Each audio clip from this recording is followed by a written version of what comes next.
Setiap apa yang kita alami secara tidak sengaja ada kesamaan dengan orang lain. Terkadang itu justru yang bisa mempersatukan. Entah itu berangkat dari hal negatif atau positif, tujuannya sama, untuk menjadi lebih baik dari sebelumnya. Kita itu organisasi yang memang dasarnya dari penyintas. Seperti yang dilakukan Ani Hernasari, Ketua Rekat Peduli Indonesia, komunitas para penyintas TBC yang saya temui di Jalan Ngagel Wasana 1. Sudah ada sejak 2009 dan sekarang kurang lebih anggotanya mencapai puluhan orang. Waktu itu yang bikin nama ketua kita yang sebelumnya Dr. Gigi Mistarti, ya boleh arek nekat. Singkatannya apa? Rekat. Akhirnya ya itu tadi muncullah Rekat. Dari singkatan pertamanya dari arek nekat. Nekat apa ya? Orang kalau minum obat ya harus nekat minum obat gitu loh, Mbak. Kalau nggak nekat nggak akan bisa sembuh karena pengobatannya lama 2 tahun.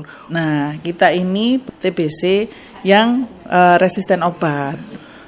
Jadi di 2009 itu di Indonesia itu baru diinisiasi untuk pengobatan TB resisten obat.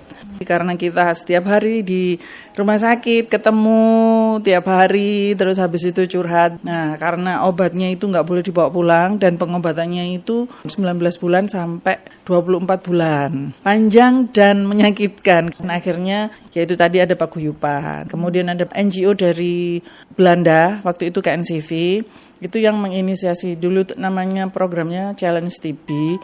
Itu mereka, kamu nggak kepingin berdaya, nggak hanya sekedar paguyuban aja gitu.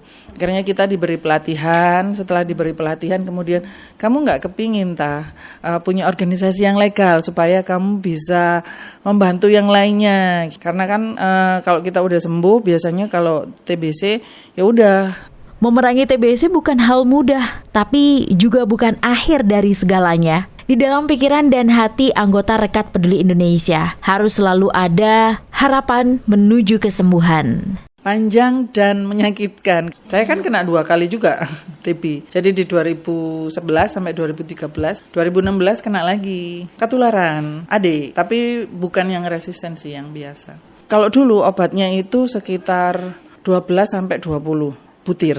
Itu harus habis dalam jangka waktu 2 jam. Terus habis itu belum suntiknya. Jadi setelah minum obat baru suntik. Biasanya kan ada efek sampingnya, langsung ada yang mual, muntah, pusing. Nah, itu mereka bisa beristirahat di gazebo itu tadi. Apakah cukup dengan pertemuan rutin saja? Tentu tidak. Rekat tidak hanya menjadi wadah untuk bercerita dan memberi informasi soal TB lewat media sosial, tapi mereka juga memberdayakan para penderita TB lewat pelatihan keterampilan seperti membuat telur asin dan membuat batik. Dulu kita nggak batik ekoprint, kita dulu batik jompot itu loh, Mbak. Tie-dye yang gampang kan, dari dedaunan yang alami, terus habis itu ada semangatnya. Bikin ekoprint kan susah, prosesnya itu panjang. Baru nanti kita mau dibikin tas ini, mau bikin tas sama outer. Kadang-kadang orang kan nggak mau beli kain ya.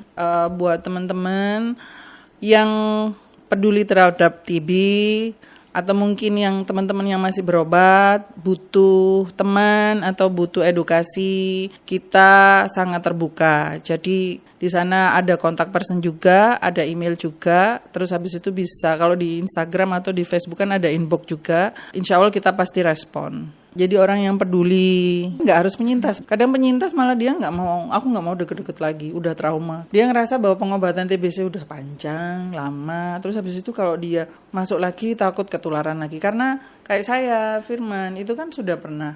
Itu nggak menutup kemungkinan kena lagi. Sebaik-baiknya manusia adalah yang bisa bermanfaat untuk sesama. Prinsip ini juga diterapkan dalam Rekat Peduli Indonesia. Setiap individu mempunyai peran penting. Rekat jadi bagian dari solusi mendukung program pencegahan dan pengobatan TBC. Halo, nama saya Ani Hernasari. Saya Ketua Yayasan Rekat Peduli Indonesia. Saatnya kita merdeka dari TB.